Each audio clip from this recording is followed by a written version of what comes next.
hậu chậu xí tao nè ok chế là nè chế một phố nè vì mùa tao ít tôi không gì nói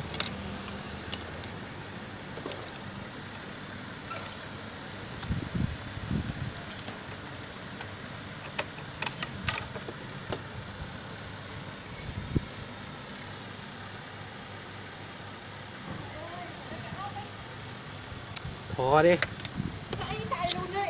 đi chút xíu ở gần đây là có chút xíu thì chạy tí chứ mày đừng có lằng nhằng nữa đi đi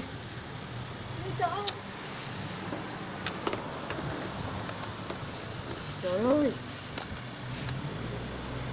giờ coi video được không? xem nó luôn hả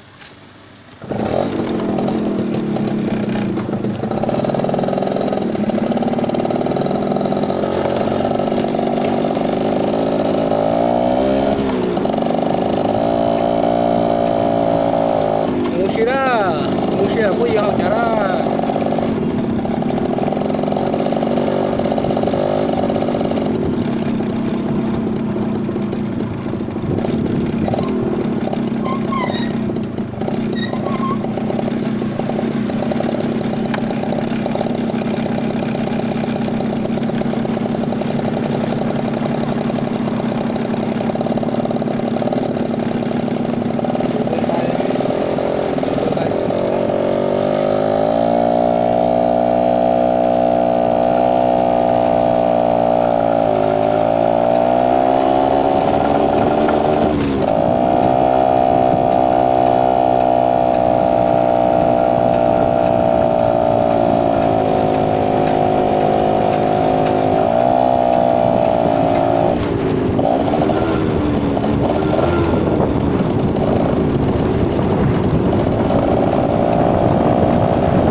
đến nó gần đó luôn rồi nó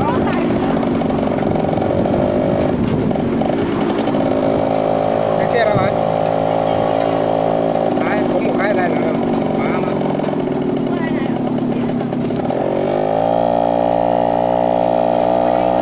hả đi đi ở chỗ nào đi hả nhớ chưa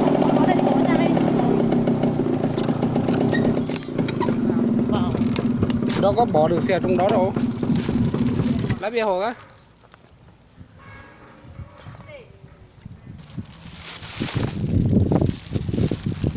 tôi gặp người trẻ mùa nào thì không gì lúa thì sao thì mua hậu trẻ gì đó hậu trẻ hậu việt thì đó tay nó mà sặc cú ấy nhân trong sát đấy chứ mà nó cú kia đi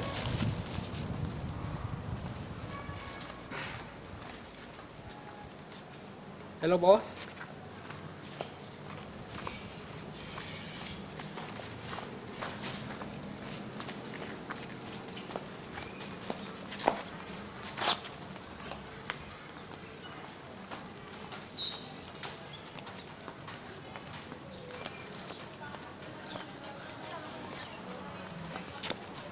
nó mới chơi ra đi ok đi chết chớ đây nè lúc cả ra đây là chết tiền đi chỉ tới tiền chơi rồi tôi đây nó chứ đấy bây giờ phú sợ chỉ sợ rồi thằng nó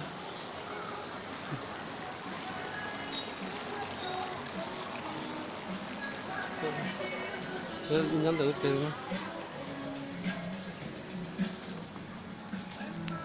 Sao chú? 8 giờ không nghỉ à?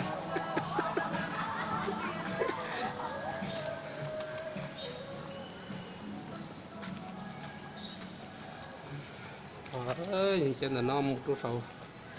Sầu. Nó xí.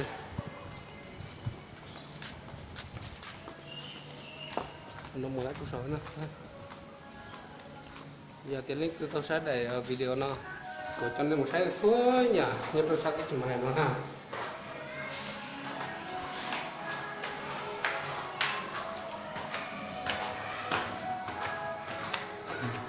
Em cúi xuống đấy, cúi xuống đây, không cái rồng này. Điều video. Cho nó cúi xuống rồi cho lấy cái nào. Tôi thấy to nó. Ôi.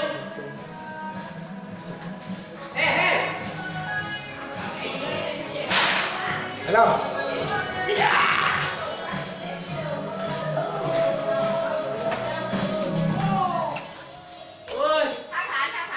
Đừng nói là đi đường phải trực tiếp nha. Không lẽ Không có không có. Gì cầm này làm gì? Cầm cái này quay video thôi, không phải trực tiếp này. Trời ơi. Quay kỹ nè, chạy chồng ta đi bộ đi bộ mà. Chạy ngồi xuống chạy, nó để thuốc xe từ ngoài kia kìa. Xích qua. Xuống xe ngoài đường hả?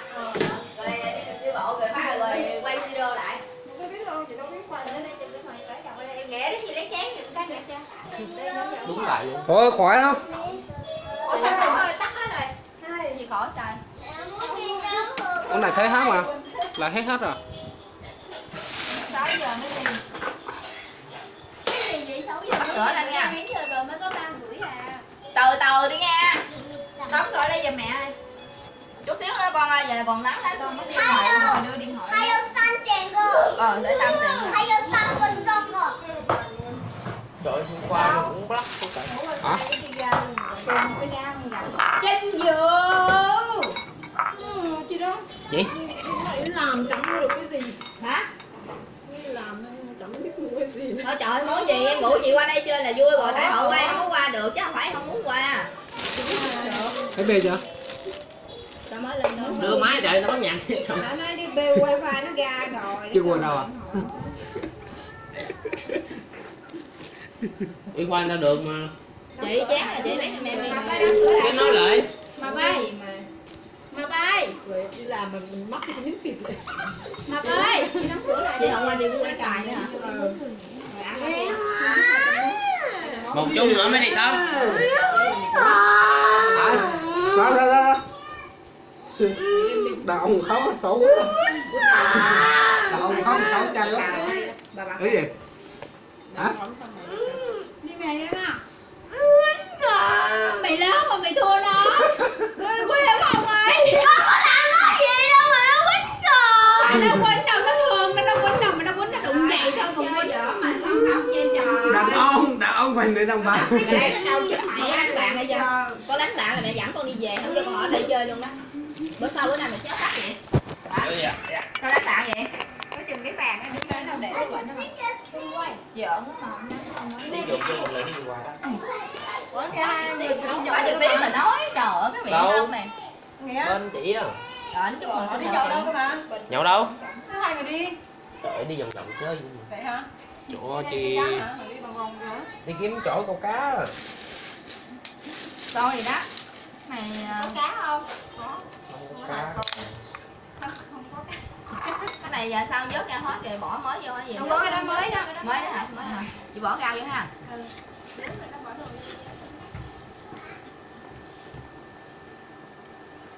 Chế cục wifi luôn mà vắng không mạnh. Vô quẹ. Em dán cho nó.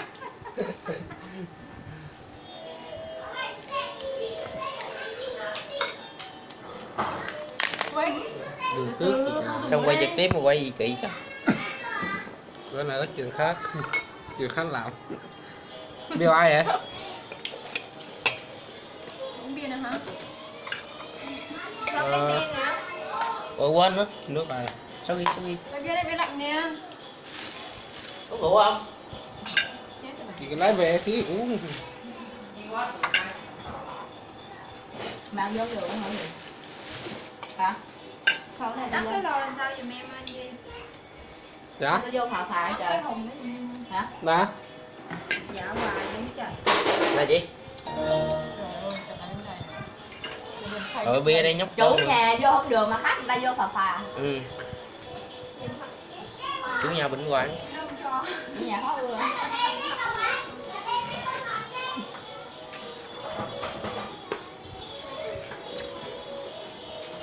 Đâu nay nhìn mặt đơ thế. Háo cây mượn ơi trời. Đúng rồi, chưa tắm à, chưa tắm chưa đánh răng gì cả đúng không? Ê, làm phát đi. Vô. Em 8 giờ rồi trời ạ.